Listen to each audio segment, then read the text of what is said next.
Somewhere in Tehran right now, an IRGC commander is holding a phone, trying to reach a headquarters that no longer exists. Not a radar site, not a boat berth, not a missile bunker. The actual building where Iran's generals planned strikes and waited for word that American aircraft had entered their airspace, that building is gone, along with the Aerospace Force Command Center beside it. This didn't happen in isolation. It happened on the same day a Hellfire missile disabled a tanker trying to run an active blockade, the same day Iran released an American prisoner while its foreign ministry insisted there would be no negotiations, and at the end of an 8-night campaign that built toward exactly this moment. Here's what actually happened, why it changes the entire shape of this conflict, and what's left of an organization that just lost the rooms where its decisions get made. The F-35 pairs with the B-1B in a way that makes the whole strike package significantly more effective than the bomber operating alone. Its AN over APG-81 active electronically scanned array radar combined with a distributed aperture system that builds a full 360-degree infrared picture of the surrounding battle space gives it a sensor capability no other platform in the theater can match.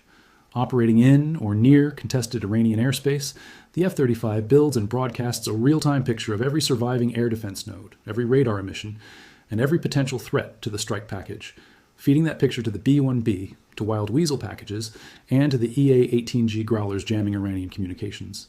It's the eye of the whole operation, the sensor platform synthesizing the battle space into one shared picture the entire strike architecture can act on. A CENTCOM-released image of an F-35 refueling from a KC-135 tanker during this strike package wasn't incidental documentation. It was a deliberate signal. Visible AIM-9X missiles on the wingtips, in a configuration that marginally reduces the aircraft's stealth profile, is the American military telling the IRGC directly, "We have F-35s operating in your airspace. We're comfortable enough in that environment to carry weapons that reduce our own stealth, and there's nothing your surviving air defense infrastructure can do about it." An F-35 that isn't hiding is presenting itself. And that's a statement about just how complete the air superiority picture has become. Sitting in reserve, not yet deployed, is the B-2 Spirit stealth bomber carrying the GBU-57 massive ordnance penetrator, a 30,000-pound weapon, and the only conventional munition capable of penetrating the depth of Iran's most hardened underground facilities. Trump has already named Pickaxe Mountain publicly as a target. The B-2 can fly directly from Whiteman Air Force Base in Missouri, strike Pickaxe Mountain, and return home without needing a forward regional base at all.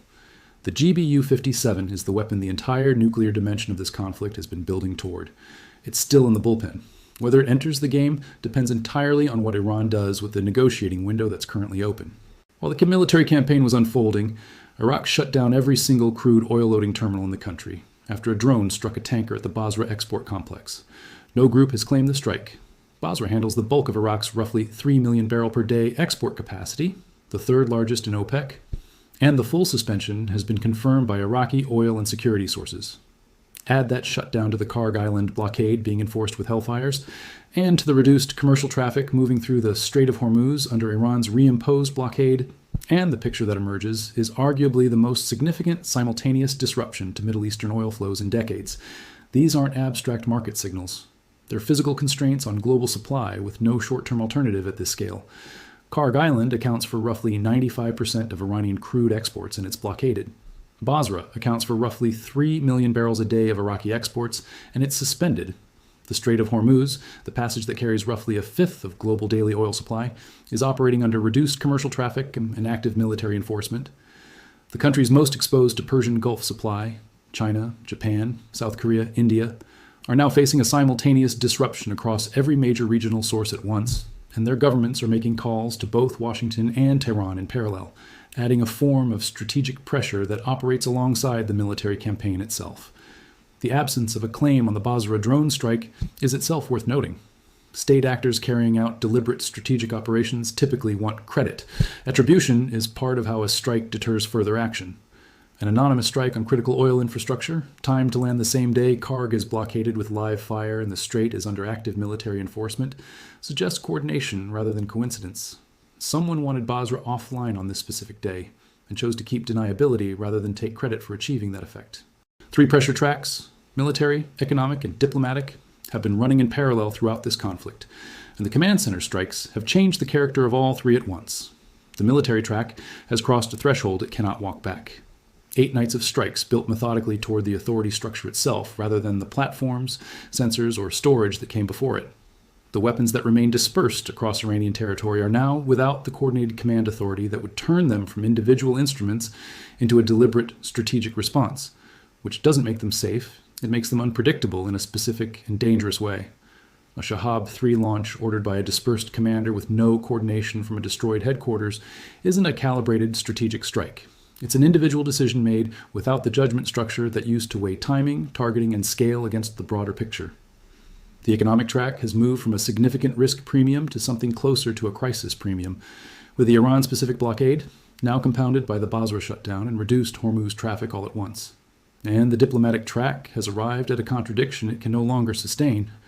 Iran released a wrongfully detained American citizen as a goodwill signal on the very same day its foreign ministry publicly ruled out negotiations, and its military spokesman talked about opening new fronts.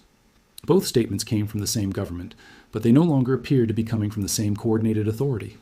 The prisoner release looks like the political leadership reaching for an off-ramp, while the military rhetoric looks like dispersed IRGC commanders doing exactly what they were built to do, regardless of what the political leadership is signaling.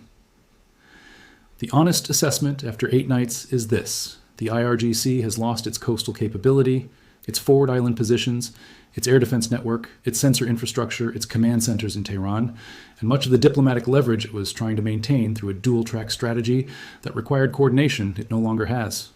What's left is a dispersed ballistic missile inventory, an ideological commitment to resistance, and a fragmented command structure whose individual pieces may now make decisions the political leadership can neither prevent nor reverse. That's not a picture of an adversary about to win, and it's not even a picture of an adversary holding a viable strategic position. It's a picture of an institution in the advanced stages of structural collapse. Still dangerous because of what remains. No longer capable of the coordinated, calibrated behavior that defined it before this campaign began. The command centers in Tehran are dark tonight, and somewhere in the fragmented remains of that structure, someone is still holding a phone, trying to reach a headquarters that can no longer answer.